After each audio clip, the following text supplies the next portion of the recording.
İmam Rıza Aleyhisselamın doğum günü, mövlud günüdür. Hər birinizi bu gözəl bayram münasibəti ilə təbrik edirəm. Allah bu dünyada İmam Rıza Aleyhisselamın o səfalı qəbrinin ziyarətindən, qiyamət günü o həzrətin şəfaətindən bizi məhrum eləməsin inşallah. İmam Rıza'nın hərəminə Məşədə gedəndə elə bil kimsə sənə sığal çəkir. O məhəbbəti bütün vücudundan hiss edirsən. Doğrudan da qəribə bir yerdir.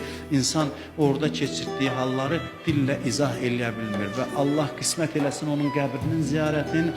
Qiyamətdə özü buyurub ki, kim mənim qəbrimin ziyarətinə gəlsə, mən də neçə yerdə, ən çətin məqamlarda gəlib onun əlindən tutaram. İmam Rıza Zəvvarının çox böyük bir məqamı var, çox böyük bir dərəcəsi var inşallah. Bizim də niyyətimiz var. İmam Rıza'nı bu Kərbəla və ziyarətli ərəfəsində gedək ziyarət eləyək. Allah bu il və hər il bütün arzusunda olanlara imamlarımızın hamısının və xüsusilə də İmam Rıza Aleyhisselamın zərihinin qəbrinin ziyarətini nəsib eləsin inşallah.